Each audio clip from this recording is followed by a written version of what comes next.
Hi everybody, Mark Cloggan here for the Academy, and welcome to today's film where we're talking about snapshots within Adobe Camera Raw, and obviously very similar in Lightroom as well. But today, as I said, we're working in the ACR window via Bridge, in fact, and we're going to be concentrating on the snapshot.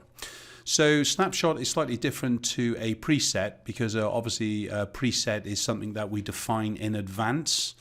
And we can basically apply over multiple photographs with a touch of a button. I suppose in some ways a snapshot is a preset as well. However, we're applying it to one image predominantly. It can also be applied across others, and that's what we're going to be showing you. We're also going to take it into Photoshop and show you the kind of the flow that it can work with as well. So the image in front of us here, I've opened the snapshot, so it's these kind of multiple kind of images, or Shift S as you can see here actually on the ACR window. And if we're in the normal kind of view, in the likes of basic or whatever it be, then basically just coming over to this multiple kind of pages brings us into the preset, compared to the little kind of two circles, which is the preset. Okay, we're not working in presets yet. So what I've got in here, in fact, is I've just gone ahead and created some quick snapshots of this image. So this is how it came in. And then what I've done is gone ahead and actually created different kind of versions of the same thing to kind of just make it a little bit kind of different and so on. Now, the great thing about this, of course, is that once we've created the snapshots, they can be applied not just to the image, but across multiple images. Before we get on, the technical part of the snapshot, it's saved in the sidecar file, which you probably don't even know exists as far as the file is concerned, unless you're copying images from one place to another. And the sidecar file basically has got all the little bits of information in there that you've adjusted to it. It's memory, in other words, of how you want it to look. Right, so I suppose the quickest way is for us to just take it back to the beginning. Let's just delete these little snapshots here, or all of them, including the beginning one, and we'll just cancel that, Mark Clegg, because you just did it wrong, you idiot. All right, let's bring it back in again. I deleted the basic one. It's not there by design. No, you know what? Stop it, Mark. Let's go back and actually show it right from the beginning. So let's go into Control R. So from within Bridge, we open up an image. Okay, we're here. And obviously, to begin with, you probably want to just make your basic adjustments to begin with. That might even include cropping. That is really down to you. We'll not crop here for a second. But if we just go in and say, okay, I need to white balance, so I'm going to click onto the collar to kind of correct all the kind of the color in. I'm going to open up the shadows because the contrasty light that I've used, and I haven't used a fill. I want to just perhaps tone the white down just a touch more, take it off the reflection as well as the highlights actually on the head. And we will open up the shadows just a little bit more. And that's pretty much where we're there. So if this was the basic starting point of the finish that you had to an image, it could include a curve change, a detail information, and so on. But if we wanted to save this point in history, we kind of just do it as a snapshot here. So by clicking onto the little icon, the multi-page icon, as I said, and you can see there's a little page here that is going to allow me to create a new snapshot. Let's call this one basic. Press OK. And now basically we could shut this down and kind of bring it back open. So if I just shut that down for a minute, we're back into the actual Bridge window as such, and it's kind of back alive.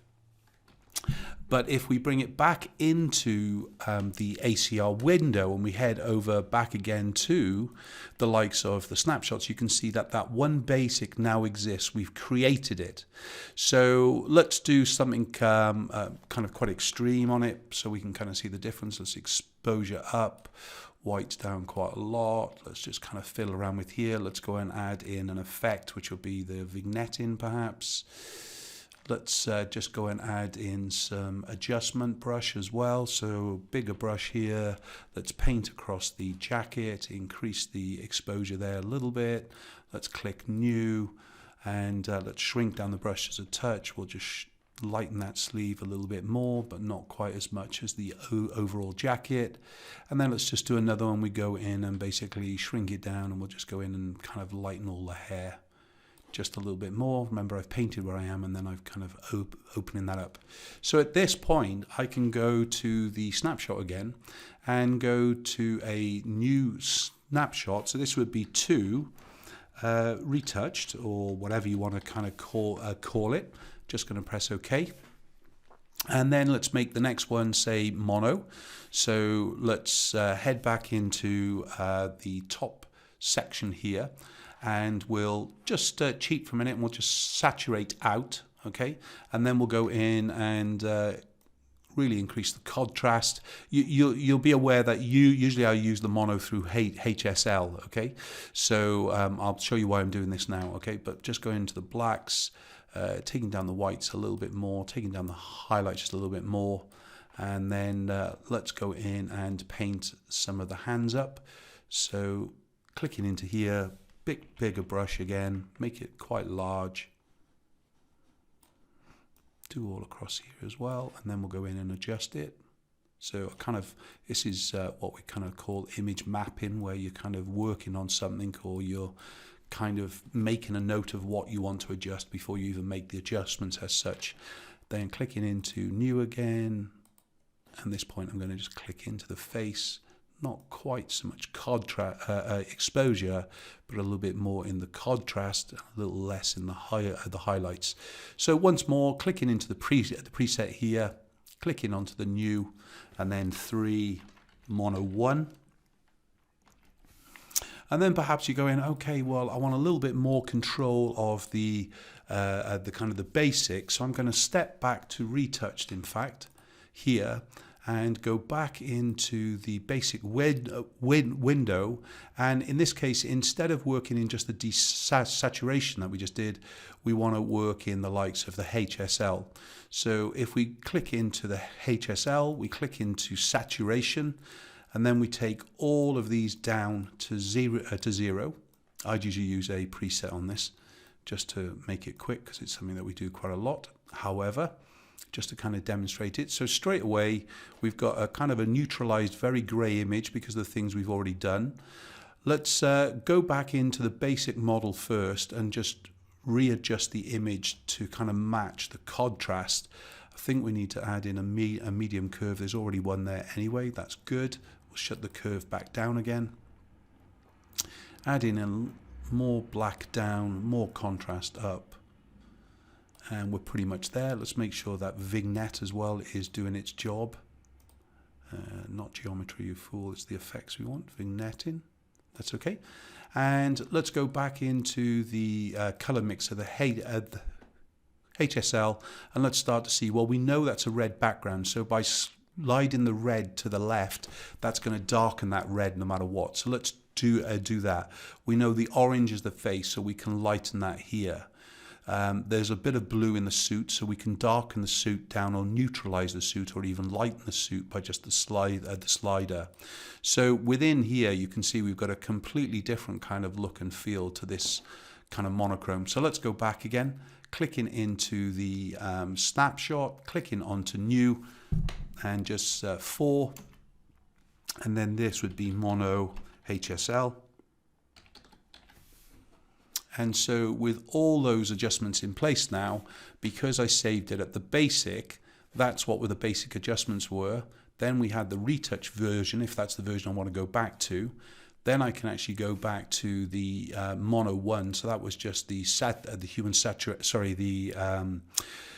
desaturate slider we used. And then I've obviously got the difference there between the HSL now and the actual mono itself. So even from the basics of here, we've got the ingredients to actually start to do what we want. So even if I kind of did those 3, 4, 5, 6 things, whatever you're going to do, you can come back to those at any stage. Better still is that we can go and select other images similar series, similar lit and so on, bring them into the raw. And as we'll see in this image, if we click on the snapshot, we've got them here. So there's the basic, the retouched, the mono and so on. So if I was doing a series of corporate images and they wanted a good color version as well as a good black and white version, I could just select all of these photographs now and then select onto the basic, then Alt-S to sync things. I'm going to press OK. The difference being the local adjustments like the brushing isn't applied at this stage. If they were all shot on a tripod and the customer hadn't moved, then I could have clicked on the local adjustments, but the local adjustments need to be made by hand. Just going to press OK. That now adjusts these images. However, when we look at each of these images, you can see there is no snapshot of them at all. Okay, to create a snapshot on this image, I would need to create the Control-S to be able to do it. So you can see how kind of great they look together. Then I could just select all those images, click on the download arrow here and start to save those off, and that would be saved in, say, the color. And then let's say I want the black and white version as well. All I need to do is actually go in and choose the black and white that I want to actually submit to them, then go into each of the individual images. If there is going to be an adjustment made, so in other words, we're lightening through here like we just saw a minute ago, I would go in and basically do the adjustments as planned.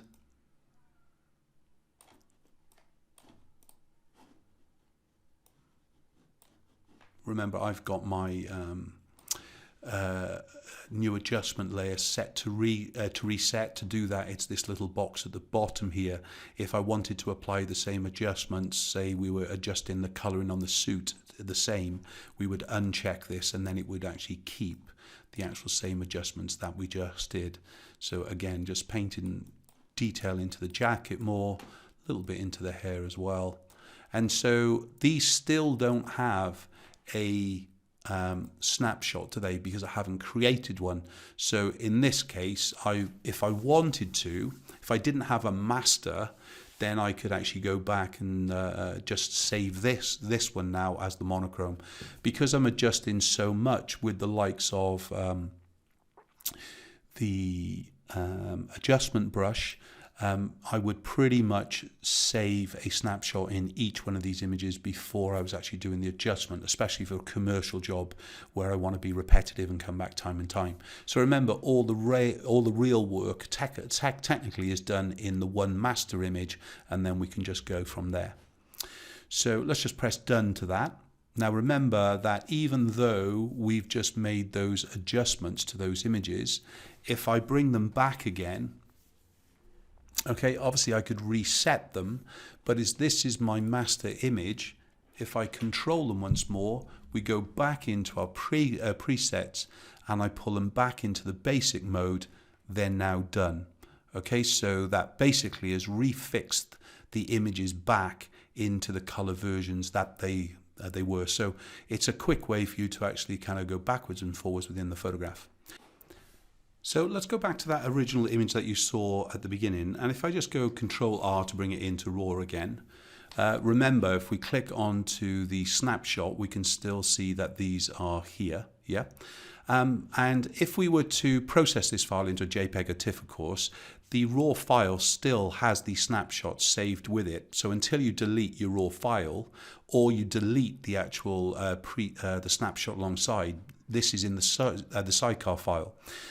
If we want to have the option of the snapshots within Photoshop itself, when we come down here, so instead of saving the file, so if we just click the little down arrow here, you can see we can either open as an object or open as copy. In this case, I want to open as an object. That refers to open as a smart object. And then basically when it comes into Photoshop, remember it hasn't been processed at all. So you can see by the little icon on the actual image itself that this still gives you the ability to double click this layer and go in, and if we just go over to the right hand side in ACR, you can still see that these snapshots still exist. So it's a quick way as well for you to be able to actually, in fact, I've changed my mind, I want to work on the mono 1, and then I just press OK, and then just updates the smart object here, and we're back actually into a different version of the snapshot. So whatever you're doing to this image, you could actually refer back to its smart object at any stage to adjust it. And so that's the power of snapshots in the likes of ACR.